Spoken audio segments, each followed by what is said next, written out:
प्रभु यीशु मसीह के मधुर और सामर्थ्य नाम में आपको प्रेमी सलाम। डेली बाइबल संदेश में आपका हार्दिक स्वागत है। आज 28 दिसंबर है और परमेश्वर को धन्यवाद कि उसने हमें फिर से एक नया दिन दिया है, एक नया सवेरा दिया है, ताकि हम अपने जीवन के चाल चलन, सोच विचार और आचरण के द्वारा उस परमेश्वर को महिमा दें जिसने हमें ये आज की जिंदगी दी है। आज की तारीख के अनुसार आज हमें इफिसियों की पत्री 4 अध्याय और उसकी पहली आयत से पढ़ना है। मैं आशा करता हूं कि आप हमारे साथ अपनी बाइबल को खोलकर देखेंगे, क्योंकि हम परमेश्वर के वचन से पढ़ेंगे, इस प्रार्थना के साथ कि परमेश्वर अपनी पवित्र आत्मा के द्वारा हमें अपनी अद्भुत बातों को सिखाए। 4 अध्याय उसकी पहली आयत में पौलुस इफिसियों के मसीहों को लिखते हैं कि इसलिए मैं जो प्रभु में बंदी हूं तुमसे विनती करता हूं कि जिस बुलाहट से तुम बुलाए गए हो उसके योग्य चाल चलो। पौलुस अपने दिल के दर्द को यहां बयां करता है और उनसे कहता है कि मैं तुमसे विनती करता हूं, प्रभु में बंदी हूं, यानी कि मैं प्रभु का दास हूं, प्रभु का गुलाम हूं, और एक गुलाम होने के नाते मैं तुमसे विनती करता हूं, निवेदन करता हूं।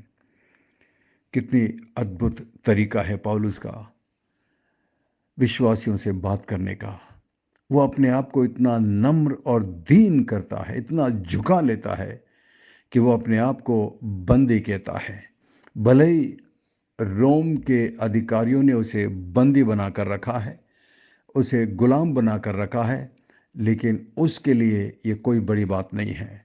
पौलुस बोलता है, मैं तो पहले से ही प्रभु का बंदी हूं, मैं प्रभु का गुलाम हूं, और मैं तुमसे ये विनती करता हूं कि जिस बुलाहट से तुम बुलाए गए हो, जिस बुलाहट से, पवित्र बुलाहट से परमेश्वर ने अपनी पवित्र आत्मा के द्वारा तुम्हें बुलाया है, जिस तरीके से और जिस बात के लिए परमेश्वर ने तुम्हें बुलाया है, उसके योग्य चाल चलो। उसकी बुलाहट, उसने तुम्हें बुलाया है एक मकसद के साथ, एक उद्देश्य के साथ। यदि आज आप एक क्रिश्चियन हैं, एक मसीह हैं, तो ये बात आप याद रखिए कि आप अचानक से मसीह नहीं हुए हैं। आपको परमेश्वर ने बुलाया है, चुना है, और एक मकसद से चुना है कि आप परमेश्वर के नाम को महिमा दे सकें और उस बुलाहट के योग्य जीवन जी सकें। मैं ऐसे बहुत सारे लोगों को जानता हूं जो अपने आप को क्रिश्चियन और मसीह बोलते हैं, लेकिन उनका जीवन, उनका चाल चलन, उनका सोच विचार उस बुलाहट के एकदम विपरीत है। पाप में जीवन जीते हैं, लेकिन उन्हें इस बात का कोई पश्चाताप नहीं है, कोई दुख नहीं है, और उनके अंदर किसी प्रकार का बोध नहीं है। इसका एक ही मतलब है कि वो आत्मिक तौर से मरे हुए हैं। मसीह में वो जीवित नहीं है। यदि वो जिंदा होते तो पाप उन्हें कचोटती और वो घूम कर लौट कर वापस प्रभु के पास आते। इसलिए पौलुस कहता है कि जिस बुलाहट से तुम्हें बुलाया गया है, पवित्र बुलाहट से, ऊंची बुलाहट से, और बुलाने वाला एक महापवित्र परमेश्वर ने यदि उसने बुलाया है तो उसका मकसद होगा, उसके अनुसार जीवन जियो। कैसे? अर्थात सारी दीनता और नम्रता सहित और धीरज धरकर प्रेम से एक दूसरे की सह लो। ये एक बहुत बड़ी बात है, एक दूसरे की सहन करना। हम सब चाहते हैं कि लोग हमें सहन करें जब हमसे गलती हो जाती है, लोग हमें माफ़ करें जब हमसे गलती हो जाती है। परंतु क्या हम भी दूसरों के साथ ऐसा व्यवहार करने को तैयार हैं? क्या हम उन्हें माफ़ करने के लिए तैयार हैं? क्या हम उन्हें बर्दाश्त करने के लिए तैयार हैं? पौलुस बोलता है, दीनता के साथ, नम्रता के साथ, धीरज धरकर प्रेम से। हमारी कलीसियाओं में आज बहुत सारी लड़ाई और झगड़ा और विभाजन का मुख्य कारण है घमंड। हमारे अंदर का घमंड हमें एक दूसरे से दूर करता है, एक दूसरे से हमें बांट देता है। मसीह लोग आपस में मिलजुल कर कैसे रह सकते हैं? सबसे पहले नम्र होने के द्वारा कलीसियाओं के अंदर वो एक दूसरे के साथ मिलकर रह सकते हैं। हमारी कलीसियाओं में आज फूट इसीलिए होती है क्योंकि आज कलीसिया के लोगों के अंदर घमंड, अभिमान है। हमारे घमंड से दो बुरी बातें पैदा होती। सबसे पहली बात तो हम में से कुछ लोग घमंड के कारण अगुआ बनने का प्रयास करते हैं। हमारे अंदर घमंड होता है कि मैं सब कुछ जानता हूँ, मैं बड़ा हूँ, मैं काबिल हूँ, मैं होशियार हूँ, मैं सबसे ऊंचा हूँ, मैं सबसे सामर्थी हूँ। और इसलिए हम लोग कभी कभी अगुआ बनने की प्रयास करते हैं, लीडर बनने की कोशिश करते हैं। और जब हमें वो लीडरशिप नहीं दिया जाता है तब हम क्रोधित हो जाते हैं, कलीसिया में विभाजन का कारण बन जाते हैं। कुछ लोगों को हम अपनी तरफ कर लेते हैं और इस तरीके से कलीसिया बढ़ बढ़ जाती है। तो हमारे अभिमान को कई बार इसकी वजह से चोट पहुंचता है। अगर कोई व्यक्ति हमें धोखा देता है या हमारा विरोध करता है तो हमारे अभिमान को चोट पहुंचती है और हम उस व्यक्ति से क्रोधित हो जाते हैं और हम उस व्यक्ति के साथ संगति रखने से भी इनकार कर देते हैं। और जब इस तरह की बातें हमारे अंदर आती है तो कलीसिया में विभाजन आता है। इसलिए पौलुस बोलता है, एक दूसरे की सहन कर लो, एक दूसरे को बर्दाश्त करो। ये एक बहुत बहुत बड़ी चीज़ है। ये तभी हो सकता है जब हमने सचमुच में प्रभु को अपना उद्धारकर्ता करके ग्रहण किया है। और उसके बाद आगे पौलुस कहता है, एक ही देह और मेल के बंधन में आत्मा की एकता को बनाए रखो। आत्मा की एकता, एकता को सुरक्षित रखने के लिए हमारे अंदर प्रेम चाहिए, हमारे अंदर नम्रता, दीनता चाहिए। ये सारी चीज़ें मिलकर हमारी मदद करती है कि हम कलीसिया में एकता को बनाए रखें। यूनिटी, भले ही अलग अलग प्रकार की कलीसिया है, जिस तरह एक शरीर में अलग अलग अंग हैं और सभी अंगों का अलग अलग काम है, उसी प्रकार कलीसिया का भी है। इसलिए यदि कोई कलीसिया आपसे अलग है तो हमें उनसे बैर रखने की ज़रूरत नहीं है, हमें उनको नीचा समझने की ज़रूरत नहीं है। अगर ऐसा ही सब करेंगे तो हम इस संसार में किस प्रकार प्रभु मसीह के लिए साक्षी बनेंगे? यदि हम सब इसी तरह आपस में लड़ते रहेंगे तो हम किस तरह प्रभु मसीह की साक्षी दे पाएंगे, प्रभु मसीह के कैसे गवाह बन पाएंगे? इसीलिए प्रभु मसीह कहते हैं, एक दूसरे से प्रेम रखो। मैं तुम्हें एक नई आज्ञा देता हूं, एक दूसरे से प्रेम रखो जैसा मैंने तुमसे प्रेम किया है। हमारे जीवन में कितनी सारी कमियां हैं, कितनी सारे बुराइयां हैं, उसके बावजूद परमेश्वर हमसे प्यार करता है, हमें सहन करता है, हमें फिर से नया दिन देता है, नया मौका देता है। यदि परमेश्वर हमारे साथ ऐसा करता है तो हम भी क्यों ना अपने भाई बहनों के साथ, हमारे साथ आराधना करने वालों के साथ धीरज रखें, उनको बर्दाश्त करें और मसीह में इस आत्मा की एकता को बनाए रखें। और इसलिए आगे लिखा है, एक ही देह, एक ही देह, एक ही आत्मा, जैसे तुम्हें जो बुलाए गए थे अपने बुलाए जाने से एक ही आशा है। सही बात है, हमारी आशा एक ही है कि हम सबको एक दिन स्वर्ग में जाना है और उस मिरास को प्राप्त करना है जो प्रभु ने हमें दिया है। एक ही प्रभु है हमारे, दो दो तीन तीन चार चार प्रभु नहीं है, एक प्रभु है। एक ही विश्वास है उस प्रभु पर जो हमारा विश्वास है, और एक ही बपतिस्मा है, बार बार बपतिस्मा की बात नहीं है। और सबको एक ही परमेश्वर पिता है, हम सबका एक ही परमेश्वर है जो सबके ऊपर, सबके मध्य में है और सब में है। पर हम में से हर एक को मसीह के दान के परिमाण के अनुसार अनुग्रह मिला है। सभी को एक सी योग्यता नहीं मिली है, क्योंकि जिस तरह सभी अंग अलग अलग काम करते हैं उसी तरह हम विश्वासियों को भी परमेश्वर ने अलग अलग योग्यता दी है, अलग अलग खासियत दी है। इसलिए जो योग्यता परमेश्वर ने आपको दी है, जो गुण परमेश्वर ने आपको दिया है, उसे आप दूसरों से कंपेयर ना करें और ना ही अपने गुण को दूसरों से कंपेयर करें। आप जैसे हैं प्रभु ने आपको वैसा बनाया है। प्रभु आपको अपने तरीके से अपनी महिमा के लिए इस्तेमाल करता है। उसी तरीके से अगला व्यक्ति भी, चाहे वो आपको पसंद हो या ना हो, परमेश्वर ने उसे रचा है, परमेश्वर ने उसे अपने देह में रखा है और परमेश्वर उसे अपनी महिमा के लिए इस्तेमाल करता है।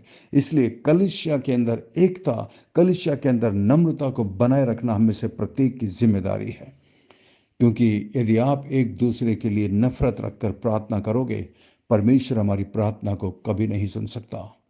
ये केवल मसीहत में है, अन्य जातियों में ऐसी बात नहीं है। अन्य जातियों में बहुत सारा विभाजन है, ऊंच नीच है, लेकिन हम मसीहों में कोई ऊंच नीच नहीं है। हम सब परमेश्वर की संतान है, परमेश्वर के बच्चे हैं और परमेश्वर ने हम सबको अपनी कलीसिया में रखा है और हम सब इस कलीसिया के अंग हैं। हम सब प्रभु की देह के विभिन्न अंग हैं और हर एक अंग मिलकर कलीसिया की उन्नति, हर एक अंग मिलकर शरीर की उन्नति के लिए काम करता है। उसी तरह हमें भी मिलकर कलीसिया की उन्नति के लिए काम करना है। यही सच्ची मसीहत है। धरती पर यदि आप छोटा स्वर्ग देखना चाहते हैं तो आप अपनी कलीसिया में, अपने परिवार में देख पाएंगे, जब हम अपने आप को नम्र और दीन बनाकर एक दूसरे को बर्दाश्त करेंगे। ऐसा जीवन बिताने में परमेश्वर हम में से प्रत्येक की मदद करे, प्रत्येक की सहायता करे। आइए हम प्रार्थना करें। स्वर्ग में विराजमान जीवित और जिंदा परमेश्वर, अनुग्रहकारी दयालु पिता, विलंब से कोप करने वाले अति करुणामय परमेश्वर, धन्यवाद। आपके पवित्र वचन के लिए धन्यवाद महान परमेश्वर। धन्यवाद धन्यवाद धन्यवाद प्रभु जी। आपकी पवित्र आत्मा के लिए धन्यवाद। धन्यवाद कि आपने हमें अपने परिवार में जोड़ा है। धन्यवाद कि आपने हमें अपने शरीर में जोड़ा है प्रभु। हमें आपने एक खासियत दी है, एक गुण दिया है, एक तोड़ा दिया है प्रभु। उसे हम आपकी सेवा के लिए इस्तेमाल करने में हमारी सहायता और मदद करिए। धन्यवाद धन्यवाद प्रभु। मैं प्रार्थना करता हूं हमारे इस ग्रुप में जितने भी हमारे मसीह भाई बहन हैं प्रभु जी, आप प्रत्येक पर अनुग्रह करना, प्रत्येक पर दया करना प्रभु जी, ताकि वो तेरे नाम की महिमा के लिए जीवन जी सके।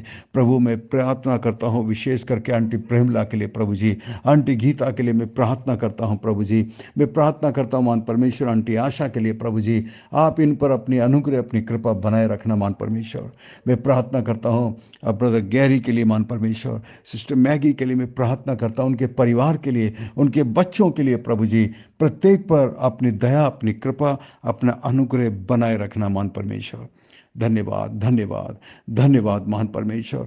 मैं प्रार्थना करता हूँ सिस्टर रियोना और उनके परिवार के लिए प्रभु जी, ब्रदर ट्रेवर के लिए और रेनल और उनके परिवार के लिए मैं प्रार्थना करता हूँ प्रभु। प्रत्येक पर अनुग्रह करना प्रभु जी, अपने नाम की महिमा के लिए जीने में आप उनकी सहायता और मदद करना प्रभु। मैं प्रार्थना करता हूँ मान परमेश्वर सिस्टर सुनीता के लिए प्रभु जी, उनके परिवार के लिए मैं प्रार्थना करता हूँ, अनुग्रह कर आशीष देना प्रभु।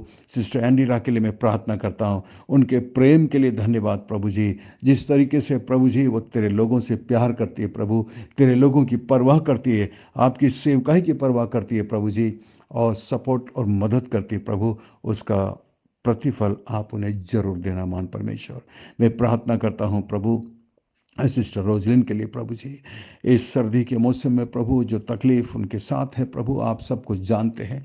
आप उन पर अनुग्रह करिए, दया करिए मान परमेश्वर, और अपने हाथों को बढ़ाकर उन्हें छूकर वो सांत्वना और शांति देना जो केवल आप दे सकते हैं मान परमेश्वर। मैं प्रार्थना करता हूँ सिस्टर सिंथिया के लिए प्रभु, उनके परिवार के लिए मैं प्रार्थना करता हूँ, अनुग्रह और दया करना मान परमेश्वर। धन्यवाद धन्यवाद महान परमेश्वर। मैं बाबा के लिए प्रार्थना करता हूँ प्रभु जी, और प्रार्थना करता हूँ प्रभु भाई रघुनाथ के लिए अनुग्रह और दया करना प्रभु। शील पर लगातार अनुग्रह दया करना, जो प्रार्थना का जवाब आपने दिया उसके लिए तेरा धन्यवाद महान परमेश्वर। आप सच में अनुग्रहकारी हैं। भाई बंटी के लिए मैं प्रार्थना करता हूं प्रभु, अनुग्रह करना और दया करना प्रभु जी। मैं महान परमेश्वर सिस्टर चंद्रा के लिए और सोनिया के लिए प्रार्थना करता हूं प्रभु, तेरी दया तेरी कृपा उनके जीवन पर रहे प्रभु जी, और वो आपके प्रेम में, आपके अनुग्रह में निरंतर बढ़ते जाए। भाई राहुल और उनकी माताजी के लिए प्रार्थना करते हैं प्रभु, उन पर भी अपनी अनुग्रह, अपनी कृपा बनाए रखना मान परमेश्वर। धन्यवाद प्रभु। मैं प्रार्थना करता हूँ भाई राय के लिए प्रभु जी, उनके परिवार के लिए मैं प्रार्थना करता हूँ प्रभु, अपनी आशीष उनके परिवार में निरंतर बनाए रखना मान परमेश्वर। आप सच में अनुग्रहकारी हैं, दयालु पिता हैं प्रभु जी। उनके चर्च के प्रत्येक विश्वासियों पर अनुग्रह करना मान परमेश्वर। आपके लिए कुछ भी मुश्किल नहीं है प्रभु। मैं प्रार्थना करता हूँ सिस्टर बीना के लिए प्रभु जी, आप उन पर भी अनुग्रह और दया करें। सिस्टर एलिजाबेथ पर आशीष करना, उनके परिवार पे प्रभु, उनके नाती पोतों को आशीष देना प्रभु। मैं प्रार्थना करता हूँ मान परमेश्वर सिस्टर जॉली के लिए प्रभु, उनके परिवार के लिए, उनके हस्बैंड के लिए, उनके बच्ची के लिए मैं प्रार्थना करता हूँ प्रभु। आपकी करुणा, आपकी दया उनके परिवार पर और उन पर हमेशा बनी रहे मान परमेश्वर। प्रार्थना करते हैं सिस्टर जॉयस के लिए प्रभु जी, जो प्रेम वो आपकी सेवा से और आपके लोगों से करती है, आपकी कलिसिया से करती है प्रभु जी। और महान परमेश्वर, आप उनके परिवार को, उनके परिवार के सभी प्रियजनों को सुरक्षित और संभाल कर रखना मान परमेश्वर। आप अनुग्रहकारी हैं प्रभु, दयालु मान परमेश्वर। सिस्टर शोभा और प्रभु उनके हस्बैंड के लिए मैं प्रार्थना करता हूँ। आयुष और डॉक्टर नेहा के लिए प्रार्थना करता हूँ प्रभु जी, तेरी दया, तेरा अनुग्रह उनके साथ रहे प्रभु। दया करना प्रभु। सिस्टर उषा के लिए और उनके बेटियों के लिए मैं प्रार्थना करता हूँ प्रभु जी, अनुग्रह कर, दया करना प्रभु। एक उत्तम उनको करियर आप देना, एक उत्तम भविष्य आप देना प्रभु जी। उनके बेटे के लिए भी प्रार्थना करते हैं, तेरी दया उनके जीवन पर रहे प्रभु। मैं प्रार्थना करता हूँ प्रभु जी सिस्टर दमयंती रे के लिए प्रभु, तेरी करुणा, तेरी दया उनके परिवार पर बनी रहे मान परमेश्वर। भाई जितेंद्र के लिए प्रार्थना करते हैं प्रभु जी, उनके बिजनेस पर, उनके परिवार पर आशीष देना प्रभु। धन्यवाद धन्यवाद धन्यवाद प्रभु जी। हमारी प्रार्थना को आप सुनते हैं, उसके लिए धन्यवाद मान परमेश्वर। प्रार्थना का जवाब देते हैं, उसके लिए तेरा धन्यवाद प्रभु। प्रार्थना को सुनने के लिए धन्यवाद। सब कुछ यीशु मसीह के मीठे महापवित्र नाम से मांगते हैं, आमीन आमीन। आशा करते हैं आज के संदेश के द्वारा परमेश्वर ने आपके दिलों से बातचीत की है। यदि आप आशीषित हुए हैं तो हमें ज़रूर बताइएगा, और यदि कोई भी संदेह या सवाल है तो हमसे ज़रूर पूछिए। कोई प्रार्थना का विषय है, निवेदन है, तो हमें ज़रूर ज़रूर लिखिएगा। अंत में सवाल है, 4 अध्याय को पढ़िएगा और पढ़ करके जवाब दीजिएगा। 4 अध्याय को पढ़िए और उसकी पहली आयत में से ये सवाल है कि पौलुस इफिसियों के विश्वासियों के लिए क्या प्रार्थना करता है, क्या विनती करता है। आज के वचन को सुनकर और 4 अध्याय उसकी पहली आयत को पढ़कर बताइएगा कि पौलुस इफिसियों के विश्वासियों के लिए क्या विनती करता है। परमेश्वर आपको बहुत बहुत आशीष दे। थैंक यू, धन्यवाद। God bless you, we love you, have a great day.